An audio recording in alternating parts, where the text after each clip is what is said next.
SCP-2427 is called a thing full of stuff. The thumbnail by SCP Explained looked something like some sort of spider creature or insect. I don't know. It looked kind of freaky. We're going to react to it today, guys. Make sure to subscribe to SCP Explained. Subscribe to me if you like reaction videos, and let's get into this one. We've all heard of the Led Zeppelin song Stairway to Heaven. Right. A title that invokes the image of a stairway leading up to a land of peace and paradise. But where else could a stairway lead? To a dusty attic full of old photo albums? To the upper level of a mall where the movie theater and frozen yogurt shop are neatly situated? Perhaps it leads to a rooftop with a beautiful view.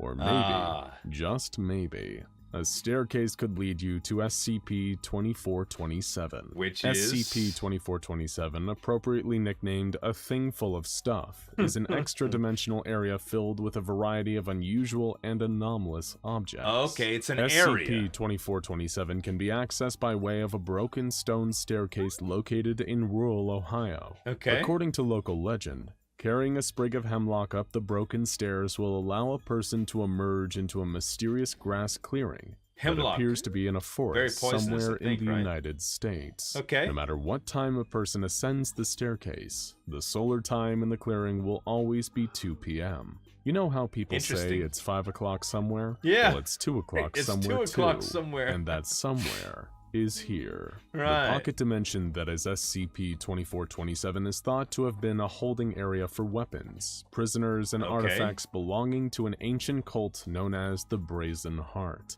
Little is known about this relatively obscure cult, other than the fact that they worship the demonic entity Moloch, a known enthusiast of violent human sacrifice. Not good. And were previously thought to have been eradicated during the Spanish Inquisition. The existence of SCP-2427 suggests that they are very much not eradicated, and are still active. They refer to these holding areas as attics, and though no confirmed members of the Brazen Heart have been contacted, it is considered possible that there are at least a handful of other attics hidden around the world. The Foundation has identified 7 anomalous objects inside of SCP-2427 so far, each strange in its own beautiful, though often terrible way, like snowflakes, if they were capable of killing or maiming you.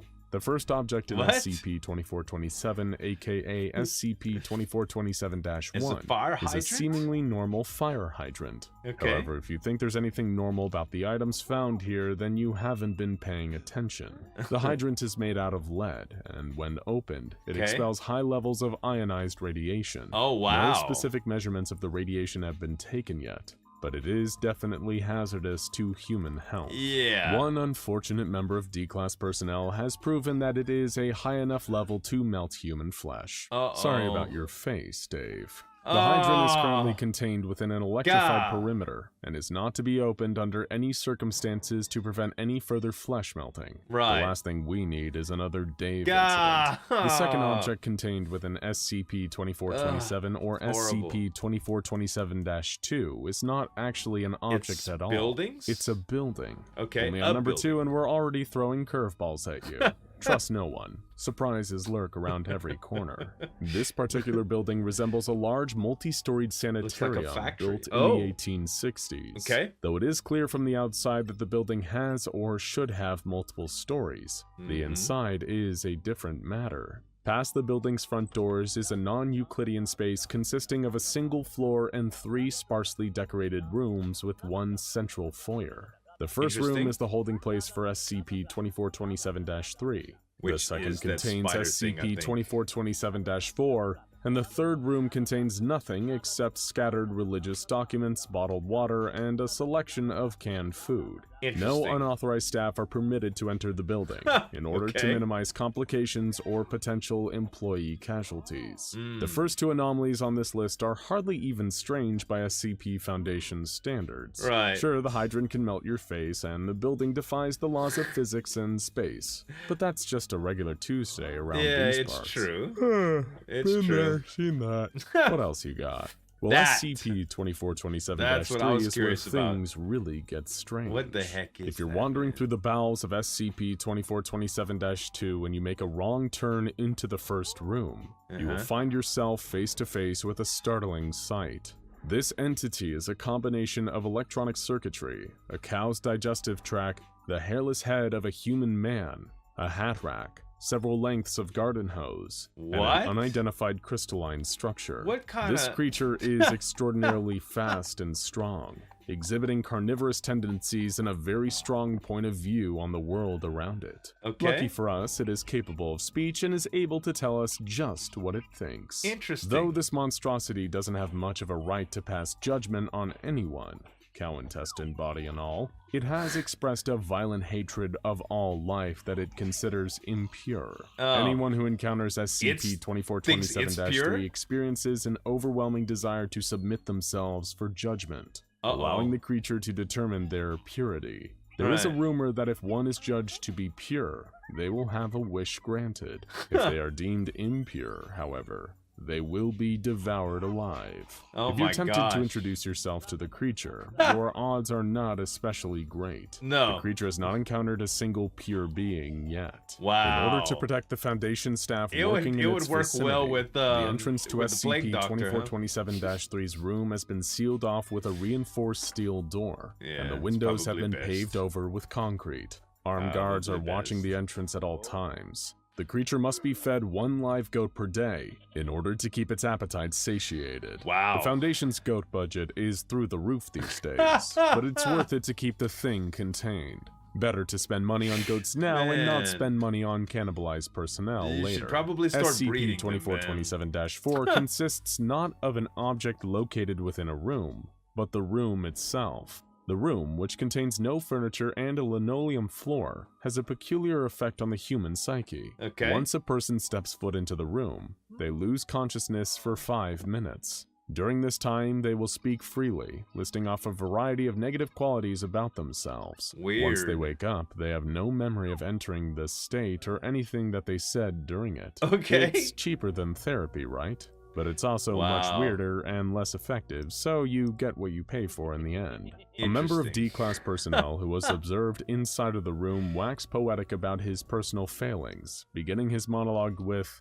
"My soul is a den of spiders," and ending it with, "Oh, here whence I awaken, hesitate not to feed my flesh and my soul to the judge beast." Somebody give this guy a hug, because the room seems to have no adverse effects on human test subjects, except for causing everyone who hears their monologue a bit of discomfort. There are no containment procedures in effect for it at this time. We've had rooms, fire hydrants, and horrible meat-robot hybrids, and now you can't even trust the clouds in the sky. SCP-2427-5 is a seemingly innocent cloud, hovering stationary over the building. When looked at by a human for more than 3 seconds, the cloud will eject a ball of solid lead towards the person at a supersonic speed. That's right, folks. This cloud can and will shoot you. It hates being observed, but it also hates when you try to leave the perimeter. It will attack any person attempting to leave by firing the same lead ball at them.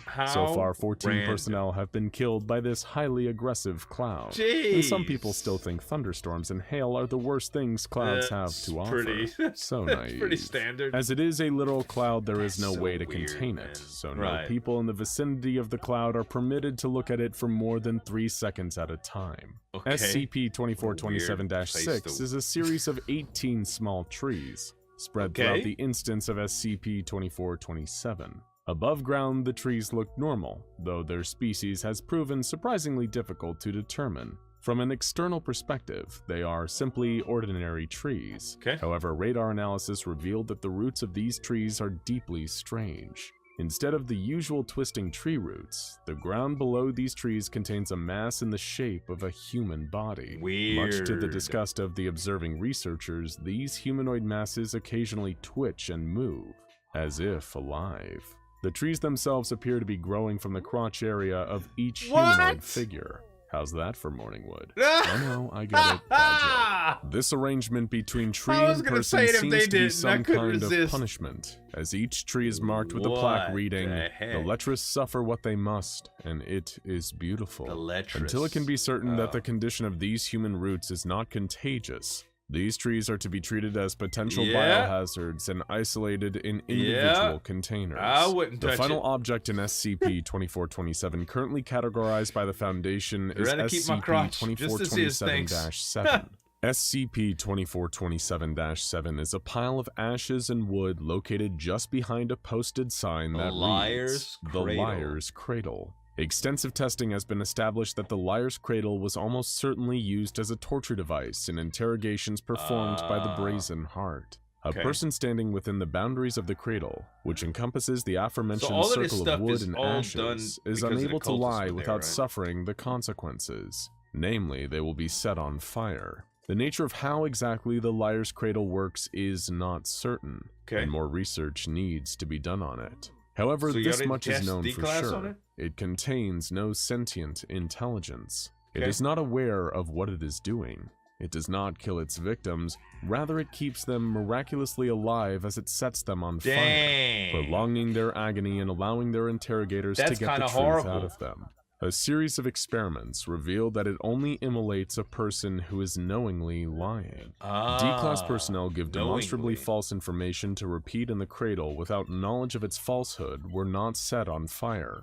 However, when those same D-Class personnel knowingly lied in the boundaries, they immediately were set ablaze. It is almost certain that the Brazen Heart cult used the cradle as a method of interrogating presumed liars in their midst. That's crazy. Further investigation will likely reveal human remains beneath the cradle itself, or does though this is just a hypothesis currently. But come on, there has to be some bones somewhere beneath something as ominous as the Liar's Cradle. Though they have only identified 7 anomalies inside SCP-2427 at the moment, there are plenty more lurking in there, waiting to be discovered. In the foyer of SCP-2427-2, the Foundation discovered an extremely ominous list of items, clearly belonging to members of the cult of the Brazen Heart.